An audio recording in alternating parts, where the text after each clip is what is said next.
Alors, sans plus attendre, Jean-Michel Massin, qu'on ne présente plus, je crois, à Sarreguemines, historien de l'art, spécialiste aussi de la question des faïences de Sarreguemines, puisque là, il va nous dresser un formidable portrait, celui du premier conservateur des musées. Voilà, Jean-Michel, à vous.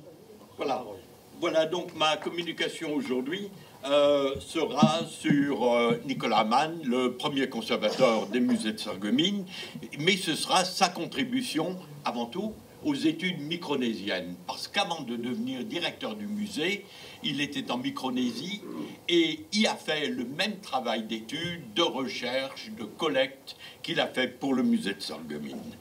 Donc voilà, les historiens et les anthropologues qui se sont intéressés aux îles Gilbert en Micronésie ont certainement oublié Nicolas-Joseph Amann, 1865-1948, bien que sa contribution soit de la plus grande importance à la fois pour les études micronésiennes, tout comme pour le musée de Sarreguemines. Amann, frère de la Société des missionnaires du Sacré-Cœur d'Issoudun, est resté aux îles Gilbert de 1901 à 1912, procédant à une analyse systématique de tous les aspects de la culture gilbertine. Il a également recueilli des objets qui remplissent aujourd'hui les sections micronésiennes de plusieurs grands musées européens. Donc Amann, premier conservateur du musée de Sarreguemines, est né à Lixin-les-Roulins le 9 juin 1865 dans une famille de 6 enfants, mais aussi de prêtres et d'instituteurs. Il raconte comment on passait la veillée dans sa jeunesse à raconter des histoires de révolution et de l'Empire, en patois germanique bien sûr. En 1887, il rejoint la Société des missionnaires du Sacré-Cœur d'Issoudun en tant que frère laïque, avec le nom de frère Léo. Il a appris le travail du bois. En 1896, comme vous verrez, c'est important. En 1896, il est envoyé en Nouvelle-Guinée, Neupommern ou Nouvelle-Bretagne, dans l'archipel de Bismarck, qu'on appelait alors le Bismarck Archipelago. Amann est retourné après 3 ans à Sydney pour se remettre des maladies qu'il y avait attrapées. Paludisme, fièvre noire, dysenterie et probablement empoisonnement à la quinine. Alors je voudrais montrer rapidement, quand même, vous dire où est la Micronésie. Vous avez l'Australie à gauche, vous avez à droite le Mexique, en haut à droite le Mexique, c'est au milieu du Pacifique, loin de rien. Les îles sont à 800 km des plus proches. Donc voilà, je vous montre un détail des îles. Pour vous montrer un peu ce que sont ces îles, ce sont des chapelets de petits îlots coraniques, malgré mon accent anglais, je suis bien de Sarreguemines. Donc voilà, je vous montre un peu l'aspect. Le point le plus haut est à 3 mètres au-dessus du sol. Et je vous montre une habitation. Il a vécu dans une habitation de ce type. C'était les seules habitations, bien sûr, sur ces îles. En 1901, en meilleure santé, il est affecté aux îles Gilbert, ce que je vous ai montré. Cet épisode de la vie de frère Léo est mieux connu, car il a fait l'objet de ses notes autobiographiques, en partie manuscrites, aux archives de Sarreguemines, rédigées en allemand et en partie publiées dans des journaux lorrains de 1935 à 1937, quelques 20 ans après son départ des îles Gilbert.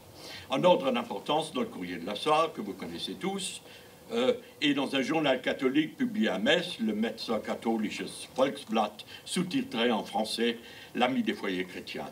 Puis, une partie a été republiée très peu dans S-Courrier en 1971 et 1972.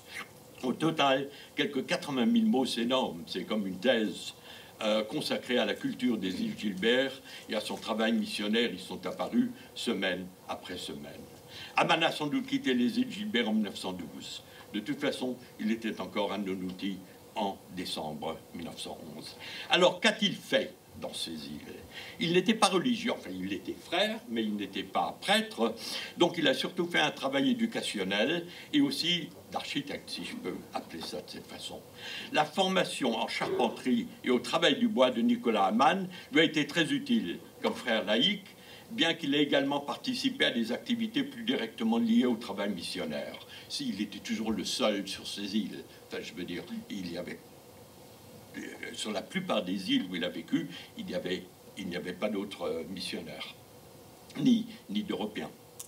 Ses descriptions de la technologie et de la culture matérielle des îles Gilbert révèlent un intérêt réel pour l'artisanat. Il a d'ailleurs utilisé des techniques et des compétences locales pour ses propres bâtiments. Bien que sa base ait été à Mayana, il a visité les autres îles de Butaritari à Tabitoya, qui sont un peu plus grandes. Il a utilisé ses compétences pour construire des maisons à l'européenne, pour les frères d'Abayan et pour les religieuses à Tarawa, mais aussi la résidence épiscopale de Butaritari, un bâtiment en bois à 3 étages dont il était particulièrement fier. Premier conservateur du musée de Sarreguemines, regardez ses constructions. Dans une lettre à sa sœur, écrite de Mayana le 8 septembre 1905, Aman a mentionné qu'il a construit l'église dédiée à Notre-Dame de Lourdes. Et là, vous verrez déjà le savant, lui, etc. Parce que, comme les Gilbertins, il a utilisé des blocs de corail pour la fondation, que vous voyez ici. Et ces blocs de corail, en fait, ce sont les pierres ancestrales, dont certaines ont 1,80 m de haut. Voilà un dessin qu'il a fait d'une de ces pierres. Mais il a importé les poutres et les planches en bois de fer australien pour la partie supérieure de son église, bien sûr. À l'époque de Aman, les habitants de Mayana connaissaient encore l'histoire et les généalogies rattachées à ces pierres, comme celle de gauche. Les 80 mètres cubes de corail étaient recueillis dans toute l'île. Chaque bloc avait un nom spécifique et son histoire a été soigneusement enregistrée pour la postérité dans un Ahnenbuch, un livre des ancêtres, écrit à la main par un autre missionnaire, le père Joseph-Antoine Dupuis. Ce livre des ancêtres, intitulé Der Kirchenbau auf der Insel Mayana, manuscrit de 1905, semble être perdu, et avec lui la plupart des généalogies de ces îles. Les écrits sont importants, parce que ces écrits ne sont pas tellement fondés sur d'autres ouvrages. Ces écrits sont vraiment son expérience personnelle. Il connaissait la langue, il s'intéressait à tout, à la magie, entre autres. Déjà pendant son séjour aux îles Gilbert, un autre, le chef de son groupe de missionnaires, Monseigneur Loret, a demandé à Aman de consigner son expérience par écrit, mit der Feder und dem Stifte. Aman a étudié la culture matérielle et les croyances des habitants des îles Gilbert, transcrivant leur histoire et leurs occupations. Son but, comme il l'a déclaré clairement dans ses Zwanglosen Schilderungen aus der Südsee, était de donner de la façon la plus scientifique et la plus rigoureuse possible. Et il l'a vraiment fait, et c'est pas de l'idéologie, c'est des écrits, c'est l'étude ethnographique la plus précise. Il a donné un compte-rendu descriptif et analytique des coutumes pour clarifier les confusions. Aman a commencé à écrire son étude sur les îles Gilbert en 1903, sinon avant. Une fois sa réserve de papier épuisée, il a commencé à écrire sur des feuilles de pandanus séchées en les divisant en morceaux, de la taille de son bras, enlevant des bords pointus et lissant leur surface. Il nous explique comment il l'a fait. Pour l'encre, il a utilisé les cendres de noix de coco brûlées, mélangées avec du vin de palme, comme plume, celle d'un grand oiseau fendu à l'aide d'une dent de requin. Pour protéger ses manuscrits des intempéries et de la vermine, il les a tous roulés ensemble et suspendus à une cheville de la charpente de sa hutte. Aman a réalisé rapidement que les anciens se souvenaient encore des traditions anciennes, comme le prouve par exemple le récit sur la technique de combat des insulaires. Les insulaires, c'est assez extraordinaire, ils étaient nus, enfin nus la plupart du temps, sauf pour les combats. Et pour les combats, ils avaient ces armures extraordinaires, dont l'origine n'est pas claire. Est-ce qu'ils ont vu un bateau espagnol un jour et fait une armure en fibre? Nul ne le sait, il n'y a rien de comparable dans toute cette partie du Pacifique. Oui, Aman était particulièrement intéressé par leurs armures extraordinaires, leurs armes et leurs combats très réglementés. Un autre missionnaire, Bruder Urwald, lui a fourni un compte-rendu détaillé de ses combats, des causes originelles jusqu'aux résultats finaux, y compris les règles entre les combats entre les femmes. Et je vous montre ici ces armures en fibre, et je vous montre aussi, je crois, un dessin qu'il a fait de ces armures. Aman a d'ailleurs illustré un livret manuscrit sur l'armement, die Mordwerkzeuge der Gilbert-Insulanen, notamment décrivant et illustrant 17 types d'armes. Voilà les armes et voilà le dessin.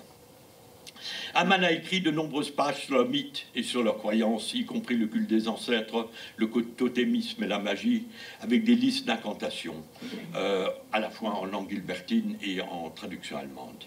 Il a décrit leurs lois, leurs jeux et leurs sports. Leur astronomie et météorologie sont également étudiées. Le nom des étoiles sont indiqués, ainsi que le mythe qui leur sont liés. Il y a aussi des informations sur les éclipses du Soleil et de la Lune, la réaction qu'elles ont suscitée chez les Gilbertins. Aman a étudié les différentes occupations des hommes et des femmes, leurs vêtements et leurs parures. Ces passages sur la navigation et la pêche témoignent d'un intérêt réel pour les matériaux et les techniques utilisées. Je devrais dire que je publie un livre sur lui qui aura des chapitres sur toutes ces choses. Voilà les hameçons et voilà les poissons, qui sont les poissons courants de ces îles. Et je vous montre encore quelques hameçons de la collection du musée. Et je vous montre ici une nasse pour vous montrer qu'ils utilisaient des nasses, notamment pour les murènes. Aman était conscient que les traditions disparaissaient et accusait übereifrige Kulturträger, dans ce cas les protestants locaux, de la disparition des traditions indigènes, telles que le travail des cheveux humains. Et je dois dire qu'il y avait notamment des protestants d'un groupe de Boston absolument, comment dit-on, et ils ont massacré en fait 750 païens sur l'une des îles, alors que Aman était beaucoup plus humaniste, bien sûr. La mission du Sacré-Cœur d'Issoudun était certainement plus tolérante que ses homologues protestantes. En effet, on discerne un intérêt pour les traditions locales dans la plupart des publications de Aman et des missionnaires du Sacré-Cœur d'Issoudun. André Dupéra, par exemple, le souligne clairement dans ses 20 ans chez les Papous, en 1952, c'était un ami de Aman, disant qu'un missionnaire catholique doit vivre le plus longtemps possible parmi les populations indigènes, apprendre leur langue, étudier leur culture, leurs coutumes et leur système de pensée, afin d'adapter le message chrétien, quand il a compris leur culture, à leur vision du monde. Aman s'est aussi intéressé à leur histoire locale, recueillant une masse d'informations introuvables par ailleurs. L'intérêt de ces écrits ethnographiques vient de sa compréhension des rapports sociaux, des conventions et des coutumes qu'il a observées avec un détachement moral remarquable, sans trop souvent y projeter ses propres valeurs, tout au moins dans la partie ethnographique de ses écrits, sauf peut-être pour le cannibalisme et la magie noire, qui étaient inacceptables à ses yeux. Un informateur clé, par exemple, était Kawabanga II, roi de Nonuti, descendant de la reine Aitapiria. Il lui a indiqué le lignage généalogique de son passé mythique et Aman l'a photographié à côté de la pierre ancestrale de son aïeul Teikea. Et quelques objets qu'il a eus de ces personnes sont bien sûr au musée de Sarreguemines, j'en parlerai dans une seconde. La précision de ces descriptions révèle de sa propre connaissance de l'artisanat et des techniques. Et pour le musée de Sarreguemines, il s'est servi des mêmes connaissances, bien sûr. L'approche systématique de Aman est illustrée dans son traitement de la pêche, par exemple, où il décrit 5 types de filets, 5 types de nasses et 8 sortes d'hameçons. Il étudie les différentes méthodes de pêche et les formules magiques pour attirer les poissons, avant de se concentrer plus longuement sur certaines espèces, comme la raie, le poisson globe, utilisé par les Gilbertins comme casque, le thon listao, le fameux tawa-tawa du Pacifique, et le requin.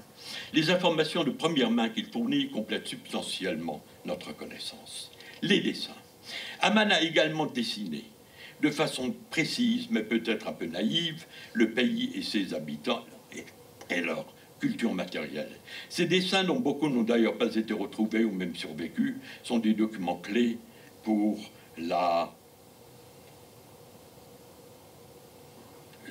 des documents clés pour la mémoire de traditions perdues. Et là, je vous montre le premier. Voilà comment dit-on, une structure mégalithique en bloc de corail qui était totalement inconnue, mais il l'a dessiné, non seulement il l'a dessiné, il l'a expliqué. Donc voilà, ces dessins dont beaucoup n'ont d'ailleurs pas été retrouvés. Oui.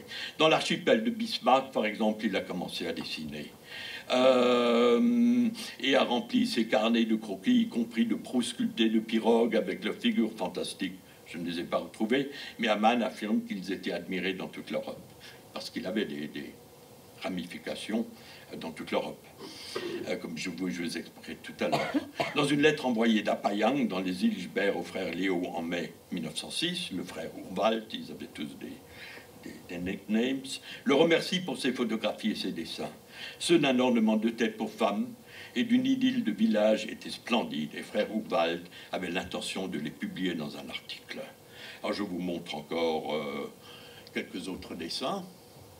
Encore une pierre d'ancêtre. Le dessin, la structure d'une maniapa, c'est le seul grand bâtiment de toutes ces îles, bâtiment public. Il y en a sur quelques îles. Et voilà une pirogue qu'il a dessinée lui aussi. Vous voyez le charpentier dans lui qui est intéressé par les détails de la façon dont les choses sont construites. Deuxièmement, donc après les dessins, les écrits, les dessins, les photographies. Aman a également photographié les insulaires. Il a même perdu une caméra en mer quand son bateau fait naufrage sur un récif de corail. D'autres missionnaires lui ont également envoyé des photographies après son retour de Lorraine. Les cercles missionnaires, en fait, ont formé un véritable réseau d'information et d'échanges. Dans une lettre non datée, entre 1904 et 1912, de Popolé Labao, dans le pays Mafoulou, entre 1904 et 1912, par exemple, le père Alphonse Marie Clauser a demandé à Aman de lui envoyer des plans de maisons et d'églises tropicales, mais aussi des dessins et des décorations des Gilbertins. Il a également demandé des photos de Gilbertins et lui a envoyé en échange des plumages d'oiseaux du paradis, etc. Donc il y avait vraiment ces connexions entre toutes les missionnaires. Enfin, Aman a donné plus de 50 photographies au musée de Sarreguemines, dont il ne reste plus que quelques vestiges, et je vous en montre une qui a survécu à la guerre et aux intempéries. Et enfin, Aman a donné plus de 50 photographies au musée de Sarreguemines, dont il ne reste que quelques vestiges. Celle achetée, par exemple, celle qu'il a vendue au musée de Berlin, ne semble pas avoir survécu. Et ça, c'est le problème de ces photos, qui n'étaient peut-être pas... Bon, il y a eu des guerres partout, notamment à Berlin, de grosses destructions. Les collections. Ici et là, Aman mentionne ses collections, parce qu'il a beaucoup collectionné. Aman avait l'œil pour des splendides pièces éphémères, comme un témoigne par exemple l'ornement de tête d'un danseur de l'atoll de Tapitoya, vendu au musée für Völkerkunde de Leipzig par Aman en 1911. Composé de fibres, d'écailles de tortue, d'une coquille d'œuf, d'un ornement en nacre et de quelques plumes, il reposait sur les épaules du danseur et ne pouvait être porté que par des membres de 4 familles de l'île, notamment la famille Kodou. Vous voyez les informations qu'il nous donne sur des objets totalement éphémères. Et enfin, je vous donne des exemples encore bien meilleurs. L'invention de la collection Aman, donnée au musée de Sarreguemines, comprend plus d'une centaine d'entrées, dont certaines pour des groupes d'objets. Il a par exemple vendu en fait, un casque en peau de hérisson de mer, une pierre... j'ai oublié s'il les a donnés, je vous le dirai tout à l'heure. Par exemple, un casque en peau de hérisson de mer, une pierre de sorcier des îles Apayang, une corde de sorcellerie contre les pollutions nocturnes, un pendentif en dents de baleine, une parure de dame composée de 7 grands coquinages ovoïdes, etc. Alors le musée de Sarreguemines a toute une collection ethnographique, dont je vous montre quelques exemplaires, des noix de coco. Évidemment, c'était le seul arbre de toutes ces îles, et c'était des îles ultra pauvres, hein, c'était des îles de sable, et quand il ne pleuvait plus, les gens partaient sur leur bateau et essayaient de trouver une île plus clémente et trouver la mort, évidemment, dans la plupart des cas. Voilà encore quelques petits colliers, mais il y a quand même une chose assez extraordinaire, et ce sont quelques objets qui ont bien survécu, les objets les plus intéressants. Heureusement, un groupe d'objets tout à fait exceptionnel, étudié en détail par Aman dans ses écrits, est encore à Sarreguemines. Te Uba Arete Nikapono, par exemple, c'est celui du milieu, rond. C'est tout simple, hein, c'est un fond de cône. Mais, qu'est-ce qu'il nous en dit? C'est un ornement de poitrine, rond et poli, fait de l'extrémité la plus large d'une coquille de cône, au bord arrondi et avec un trou percé dans la partie supérieure. Et puis il nous dit que dans la famille Tebaiteke de l'île d'Aranuka, le pendant était sacré, incarnant l'âme des ancêtres. Il ne pouvait être porté que pendant les fêtes par une vierge de cette famille, choisie pour sa beauté exceptionnelle et considérée comme sacrée tapu. Celui qui faisait l'amour avec elle était tué. Quand elle se mariait, les anciens choisissaient une nouvelle vierge pour porter ce pendentif. Les magiciens étaient consultés pour effectuer le meilleur choix. Autrefois, quand un bateau pirate ou son canot de guerre étranger apparaissait, la jeune femme choisie mettait son nouba, ce collier, et divers objets magiques autour du cou, et menait la population bien armée vers le rivage pour s'opposer à l'ennemi avec des incantations et en agitant une branche de palmier vers le nord et vers le sud pour chasser les barques hostiles et les mener à leur perdition. Quand j'ai parlé pour la première fois de ces objets à une conférence de spécialistes du Pacifique, le grand spécialiste du musée de Bâle a dit « Jean-Michel, c'est incroyable où tu inventes ces documents, mais on n'a aucun parallèle pour les cultures anciennes de ce type de détails, de ce type d'analyse pour des objets. » On appelle ça ornement, on pense qu'il est porté au cou. Tous ces objets ont une très grande valeur symbolique. Un autre objet, par exemple, à gauche, c'est le plus bel objet, peut-être le plus beau collier que l'on connaisse, des îles Gilbert, Te Mae Arete Nikapono, est le collier du roi de Mayana. Temonipa, l'ancien souverain de l'île, portait l'ornement pendant les danses, les courses, les compétitions de cerf-volant et les autres festivals qu'il organisait depuis sa maison de Tabitoya. Les 12 ubas, les 12 cônes du collier symbolisaient les 12 ancêtres de son lignage royal. Quand il le portait, personne ne pouvait passer devant lui sans s'incliner. Ceux qui ne lui montraient pas le respect attendu étaient punis. Leurs terres étaient confisquées, ils étaient exclus des courses de bateaux, des compétitions de cerfs-volants et de longs voyages en mer. Qu'est-ce qu'on peut dire? Au cours de 10 années qu'il a passé sur l'île, Aman a étudié en détail les coutumes des habitants, une approche traditionnelle des missionnaires du Sacré-Cœur d'Issoudun. Les écrits de Aman sont fondamentaux à plusieurs égards. En plus de l'information sur des objets spécifiques, sa connaissance de première main était basée sur une excellente maîtrise de la langue hubertine et il ne semble pas avoir utilisé beaucoup de récits antérieurs. L'impact de la contribution de Aman, cependant, ne peut être correctement évalué que par une analyse systématique de ses écrits que j'ai maintenant complété. Et ces écrits multiplient par 3 notre connaissance de la culture originale de ce chapelet d'îles au milieu du Pacifique. À son retour en Europe, Aman poursuit cette approche ethnographique dans ses études sur le folklore lorrain. Vous pouvez me demander des questions, si vous voulez, tout à l'heure, sur, par exemple, ses études, etc. Il a aussi illustré, par exemple, des chansons populaires lorraines et a montré un vif intérêt pour la disparition des pratiques rurales, telles que la culture et l'utilisation du chanvre dans la vallée de la Sarre. Il a également collectionné avec passion pour le musée de Sarreguemines, qu'il a contribué à créer en 1905, avec le soutien du maire Henri Nominé, du professeur Charles-Émile Letz et de la famille Émile Hubert. Il en a été le premier conservateur de 1925 jusqu'à la Seconde Guerre mondiale. Lors de son ouverture, l'ouverture publique, le 21 avril 1929, le musée de Sarreguemines, dans l'ancienne caserne d'infanterie, comptait 2462 objets.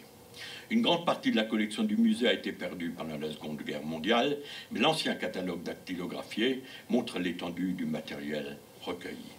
J'ai également une description de ce musée, si ça vous intéresse. Je pourrais vous la donner tout à l'heure, les différentes salles, ce qu'elles représentaient.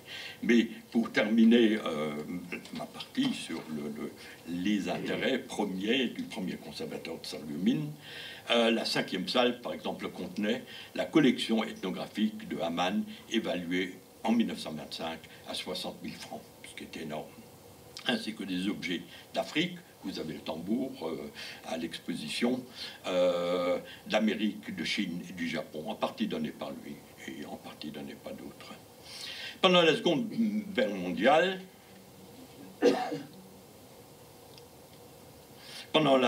Guerre mondiale, Aman a été évacué avec toute la population en septembre 1939, emportant avec lui son perroquet et sa collection de timbres.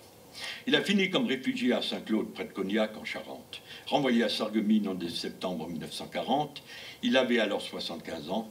Il s'est retiré à l'hospice Notre-Dame du Blaubert, de Sarreguemines bien sûr, où il a passé les 7 dernières années de sa vie.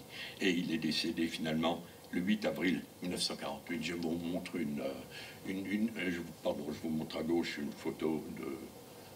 photo de lui âgé, et à gauche la gravure d'Henri Bacher des Viertlingen de Walsen, qui le montre devant le métier à tisser qu'il a sauvé de la destruction pour le musée de Sarreguemines. Donc si vous avez quelques questions, on ne connaît pas tellement son action pour le musée, mais je serais ravi de le répondre tout à l'heure. Merci. Merci beaucoup, Jean-Michel.